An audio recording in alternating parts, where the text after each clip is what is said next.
384만원. 디올 레이디 101의 가격입니다. 이탈리아 장인이 정성껏 만들었다고 믿었던 그 가방의 실제 원가는 얼마일까요? 바로 8만원입니다. 충격적이죠? 하지만 더 충격적인 건 이게 단순히 떠도는 루머가 아니라는 사실입니다. 이탈리아 밀라노 법원이 노동 착취와 불법 하청 문제를 수사하기 위해 명품 제조 공장들을 직접 압수수색한 결과 밝혀진 반박할 수 없는 명백한 팩트입니다. 법원 판결문에 담긴 진실은 참혹했습니다. 화려한 백화점 조명 뒤편 메이드 인 이탈리아라는 고상한 라벨 뒤에는 닭장 같은 공장에서 잠도 못 자고 기계처럼 미싱을 돌리는 불법 체류 노동자들이 숨어 있었습니다. 안전장치 하나 없는 기계 앞에서 밤샘 작업을 강요당하며 만들어진 8만원짜리 가방.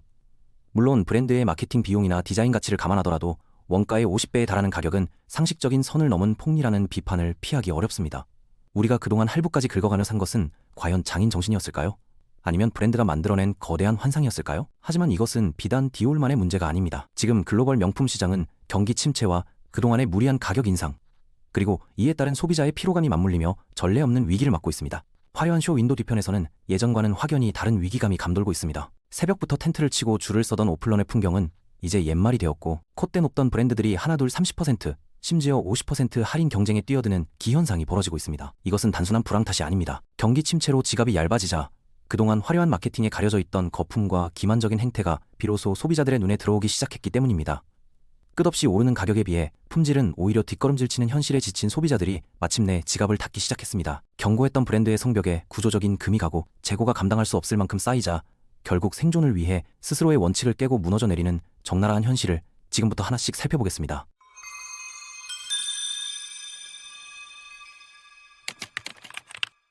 가장 먼저 이탈리아 럭셔리의 정점이었던 페라가모의 사례를 통해 위기의 실체를 들여다보겠습니다. 이 브랜드는 2023년 상반기에만 매출이 12%나 하락했는데, 더 치명적인 것은 명품 소비의 핵심인 중국 시장에서 매출의 40%가 증발해버렸다는 점입니다.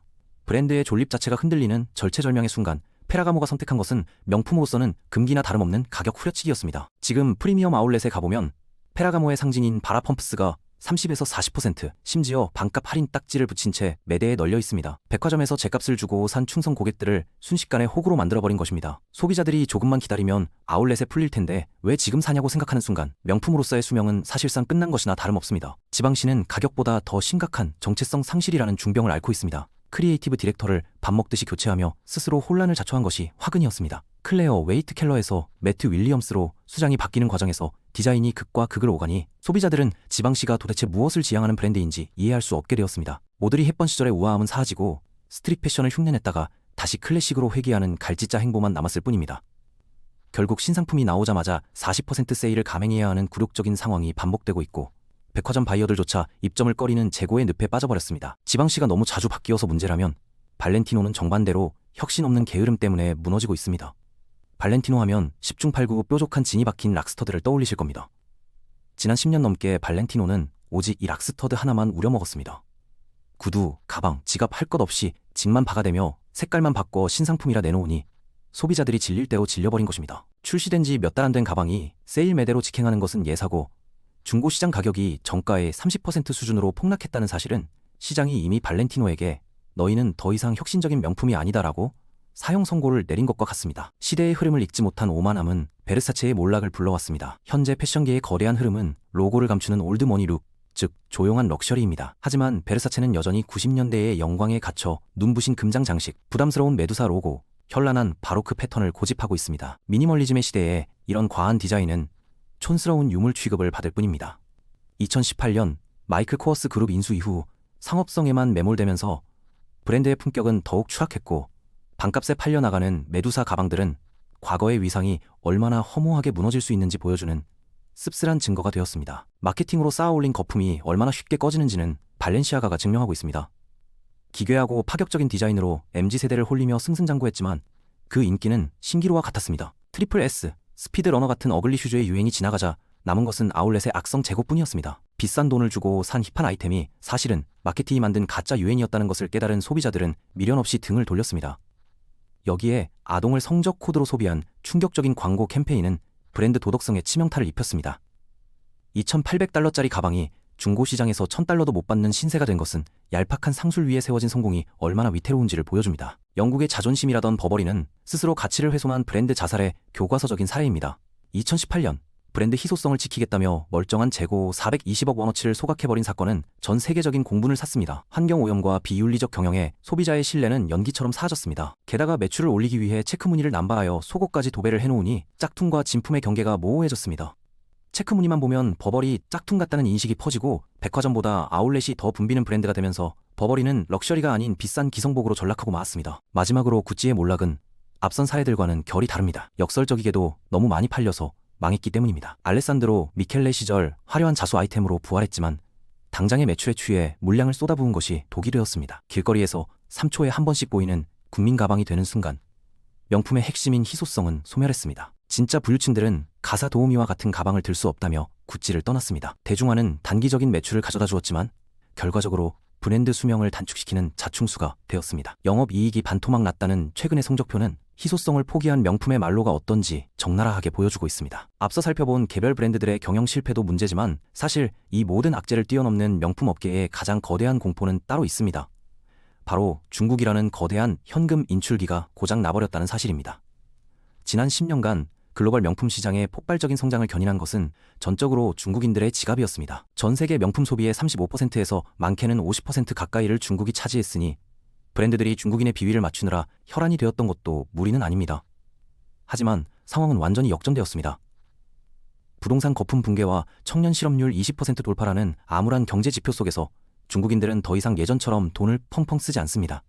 시진핑 정부의 공동부유 기조 아래 사치품 소비를 죄악시하는 분위기가 형성된 것도 큰 타격이었습니다. 더 뼈아픈 것은 중국 소비자들의 인식 변화입니다.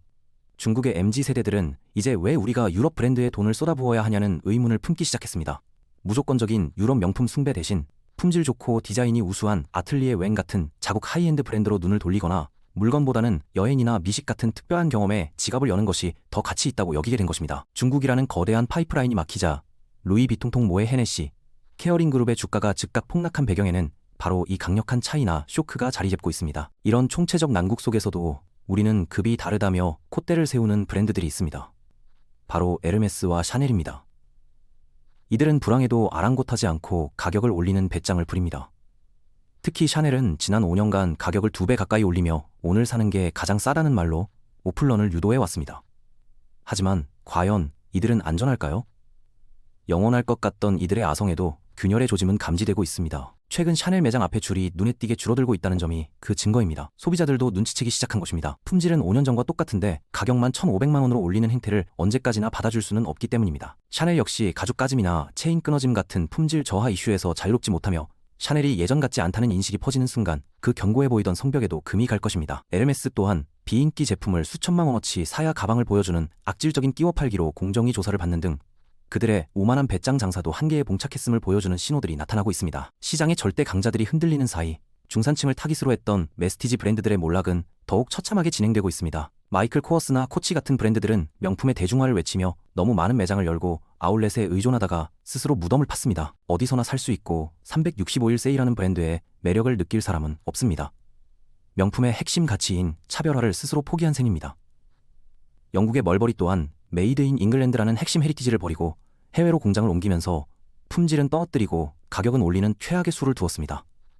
소비자가 그 기만적인 원가 절감을 모를 거라고 생각했다면 그것은 시장을 너무나 얕잡아본 오판이었습니다. 결국 지금 벌어지고 있는 일련의 사태는 명품 시장의 거품이 꺼지면서 진행되는 처절한 옥석 가리기의 과정입니다. 과거처럼 로고만 박으면 무조건 팔리던 시대는 지났습니다. 돌체앤가바나가 소비자를 무시하다가 중국 시장에서 외면당했던 것처럼 이제는 브랜드 스스로가 납득할 만한 진짜 가치를 증명하지 못하면 아무리 역사가 깊은 에르메스라 할지라도 도태될 수밖에 없는 냉혹한 검증의 시대가 도래한 것입니다. 여기서 우리는 단순히 브랜드를 비난하는 것에서 멈추지 말고 잠시 시선을 우리 자신에게 돌려볼 필요가 있습니다. 도대체 우리는 왜 그토록 명품에 열광했을까요? 무엇이 우리로 하여금 월급보다 비싼 가방을 36개월 할부로 긁게 만들었을까요? 이 소비 심리의 이면을 이해하지 못하면 우리는 시대의 흐름에 휩쓸리는 수동적인 소비자로 남을 뿐입니다. 심리학적으로 명품 소비는 단순한 무력을 넘어선 결핍의 쇼핑으로 해석되곤 합니다. 현대인은 끊임없이 불안합니다. 나는 충분히 괜찮은 사람인가? 나는 남들에게 뒤처지지 않았나? 라는 내면의 불안을 잠재우기 위해 사회적으로 성공을 보장받았다고 합의된 로고를 갑옷처럼 두르는 것입니다. 엄밀히 말해 우리는 샤넬의 가죽을 산 게 아닙니다. 샤넬이 약속하는 우아하고 성공한 이미지라는 환상을 구매한 것에 가깝습니다. 384만 원이라는 높은 가격은 가방의 물리적 가치라기보다 어쩌면 우리의 자존감을 채우기 위해 지불한 심리적 비용이었을지도 모릅니다. 여기에 기름을 부은 것은 SNS라는 거대한 비교의 장입니다. 프랑스 철학자 르네 지라르는 인간은 타인의 욕망을 모방한다고 했습니다. 내가 진짜 원하는 게 무엇인지 깊이 고민하기보다 남들이 좋아요를 누르는 대상을 따라 갖고 싶어 합니다. 이것은 일종의 디지털 파놉티콘입니다. 서로가 서로를 바라보며 누구는 뭘 샀더라 비교하는 시선 속에서 뒤처지지 않으려면 나도 무언가를 보여줘야 한다는 강박이 생깁니다. 하지만 냉정히 따져봅시다. 브랜드의 가치보다 로고가 주는 우월감에만 취해 있다면 우리는 합리적인 소비자가 아니라 브랜드의 화려한 이미지를 소비해주는 무급 홍보 모델을 자처하는 꼴이 될 수도 있습니다. 흥미로운 점은 대중이 로고에 집중할 때 오히려 진짜 자산가들은 로고를 지우기 시작했다는 사실입니다. 이것이 최근 부상한 조용한 럭셔리 혹은 스텔스 웰스의 본질입니다. 로로피아나나 브루넬로 쿠치넬리 같은 브랜드를 예로 들 수 있지만 핵심은 특정 브랜드가 아니라 태도입니다. 경제가 불확실할수록 진짜 부를 가진 이들은 과시보다 내실을 택합니다. 나는 굳이 커다란 로고로 나를 증명할 필요가 없다는 자신감의 표현이자 타인의 시선보다는 나 자신의 만족감에 집중하겠다는 태도입니다. 반면 온몸을 로고로 휘감는 행위는 이제 역설적으로 나를 증명할 수단이 브랜드밖에 없다는 불안함의 방증으로 비치기도 합니다. 큼지막한 로고가 더 이상 무조건적인 부러움의 대상이 되지 않는다는 것, 이것은 소비 트렌드가 성숙해지고 있다는 신호입니다. 명품의 시대는 저물고 있는 것이 아니라 재정이 되고 있습니다. 무조건 비싼 것이 명품이던 시대에서 나에게 진정한 만족과 가치를 주는 것이 명품인 시대로 가치관의 이동이 일어나고 있습니다. 브랜드가 쌓아올린 이미지의 성벽이 낮아진 자리에는 소비자의 주관을 묻는 질문만이 남았습니다. 우리는 이제 스스로에게 물어야 합니다. 이 가방이 없으면 나는 초라한 사람인가? 만약 그렇다고 느낀다면 지금 필요한 것은 값비싼 가방이 아니라 스스로의 자존감을 단단하게 만드는 시간일지도 모릅니다. 명품 가방 자체가 나쁜 것은 아닙니다. 다만 그것이 나의 가치를 대변해 줄 것이라는 맹목적인 믿음은 경계해야 합니다. 만원 지하철에서 300만 원짜리 가방을 모시듯 들고 찌푸린 얼굴로 출근하는 삶보다 저렴한 에코백을 들더라도 건강한 몸과 여유로운 미소, 그리고 통장에 든든한 내실을 다진 사람이 훨씬 더 럭셔리한 인생에 가까울 것입니다. 이탈리아 법원이 밝혀낸 8만 원 원가의 진실을 기억하십시오.